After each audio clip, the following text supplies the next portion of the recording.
CM చంద్రబాబుపై నమ్మకంతోనే ఏపీలో పెట్టుబడులు పెట్టేందుకు కంపెనీలు తరలి వస్తున్నాయని, ఇది చూసి ఓర్వలేకనే కేసీఆర్ జగన్ కుట్రలు చేస్తున్నారని ఏపీ మంత్రి పార్థసారథి మండిపడ్డారు. కేసీఆర్ చంద్రబాబుపై విమర్శలు చేసి తన స్థాయిని దిగజార్చుకున్నారంటున్న మంత్రి పార్థసారథితో మా ప్రతినిధి Prasad face to face.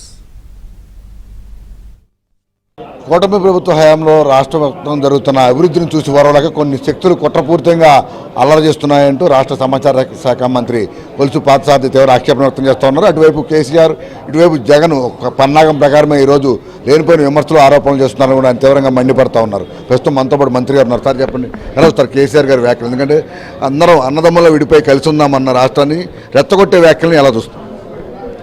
Chandrababu Naidu గారు సందర్భం వచ్చినప్పుడల్లా తెలంగాణ, ఆంధ్ర రెండు కళ్ళు, తెలంగాణ అభివృద్ధి చెందితే కూడా నాకు సహాయమే, ఎక్కడున్నా తెలుగువాడి ప్రభ ప్రపంచవ్యాప్తంగా ఉండాలనే లక్ష్యంతో ఆయన మాట్లాడుతూ ఉన్నారు. మరి 2 సార్లు ముఖ్యమంత్రిగా చేసిన కేసీఆర్ గారు ఆయన మాట్లాడే తీరు చూస్తే ఆయన స్థాయిని ఆయనే దిగజార్చుకున్నట్లుంది. ఆయనకి భాష పట్ల, యాస పట్ల ఉన్న పట్టుని ఈ విధంగా దిగజార్చుకుని మాట్లాడితే ప్రజలు హర్షించరు. ఆయనకి ఏమైనా అనుమానం ఉంటే ఇక్కడ వచ్చిన పెట్టుబడులు ఏమున్నాయో ఆయన అనుమానంతో ఈ ప్రభుత్వానికి ఏం పని లేదు, కానీ నివృత్తి తీరుస్తాం. మేమేంటంటే పారదర్శకంగా వెళ్తున్నాం కాబట్టి మీకు ఎవరెవరైతే పెట్టుబడులు పెడుతున్నారో మీ రాష్ట్రంలో కూడా పెట్టుబడులు పెట్టారు వాళ్ళు కొన్ని దాంట్లో వాళ్ళని కూడా తెలుసుకోండి. మీకు మా రాష్ట్రం పట్ల ఏదైనా దగ్ధతో కానీ రాజకీయ దగ్ధతో నేనేదో వేరేగా భావించట్లేదు, కానీ ఒక 4 సార్లు ముఖ్యమంత్రిగా చేసిన వ్యక్తి గురించి మాట్లాడేటప్పుడు కొద్దిగా బాధ్యతతో మాట్లాడనేది నా అభిప్రాయం. మేము ఖండిస్తాము. ఈ రాష్ట్రంలో పెట్టుబడుల వెల్లువ ఈరోజు AP is hub for investments. ఎందుకు? ఆనరబుల్ సీఎం మన చంద్రబాబు నాయుడు గారు ఒక బ్రహ్మాండమైన ఫౌండేషన్ని ఏర్పాటు చేశారు 25 పాలసీల ద్వారా. అదే కాకుండా ఒక గ్రేట్ స్టేట్మెంట్ దేశంలో ఏ రాష్ట్రం కూడా ఇవ్వాల, ఇండస్ట్రియలిస్ట్కి ప్రామిస్ చేసిన ఇన్సెంటివ్స్ అన్నింటినీ కూడా ఒక ఎస్క్రో అకౌంట్ ద్వారా మేము రిలీజ్ చేస్తాము అంటే అది ఎంత ధైర్యంతో కూడుకున్నదో, సాహసోపేతమైన నిర్ణయం ఒకసారి ఆలోచించుకోవాలి. అది కేసీఆర్ కూడా తెలుసు కాబట్టి అది నేను ఖండిస్తా ఉన్నాను. ఓకే, మన పక్క రాష్ట్రాలన్నీ కూడా ఈరోజు మన రాష్ట్రంలో జరుగుతున్న అభివృద్ధి వైపు చూస్తున్నాయి, చర్చిస్తున్నాయి. కానీ మన రాష్ట్రంలో ప్రతిపక్ష నేతగా ఉన్న వైఎస్ జగన్మోహన్ రెడ్డి ఈ పీపీ విధానం కావచ్చు, లేదా తరచూ కూడా అరెస్టులు చేస్తాము, లేదా కాంట్రాక్టులపై చర్యలు తీసుకుంటాం వ్యాఖ్యలను ఎలా చూస్తాం?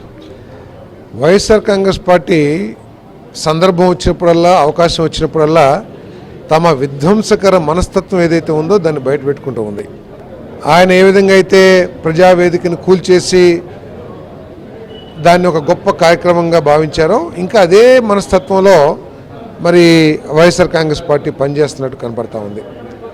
పెట్టుబడిదారులు వచ్చినా, లేదు పీపీపీ పార్ట్నర్స్ వచ్చినా అంతా కూడా ఒక రాష్ట్ర ప్రభుత్వ విధానానికి అనుగుణంగా వస్తాయి తప్పితే వ్యక్తిగతంగా ఏమి కాదు. ఒకవేళ మేము తీసుకొచ్చిన పీపీపీ విధానం దేశంలో ఎక్కడా లేదు, చంద్రబాబు నాయుడు గారు మొట్టమొదటిగా పెట్టుకొచ్చారంటే మీకు అవకాశం వచ్చిన సెంటర్లో ఎక్కడైనా సరే బహిరంగ చర్చ పెట్టి ప్రజల్లోకి తీసుకెళ్ళండి.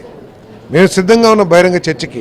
రాష్ట్ర వ్యాప్తంగా జరుగుతున్న అభివృద్ధిని చూసి ఓర్వలేకే అటు కేసీఆర్ కావచ్చు, ఇటు జగన్మోహన్ రెడ్డి కావచ్చు ప్రణాళికబద్ధంగానే రాష్ట్రంపై విషం చిమ్ముతున్నారని, ఇప్పటికైనా కూడా ఇటువంటి వ్యాఖ్యలు మానుకోవాలని మంత్రి పార్థసారథి హితవు పలుకుతా ఉన్నారు.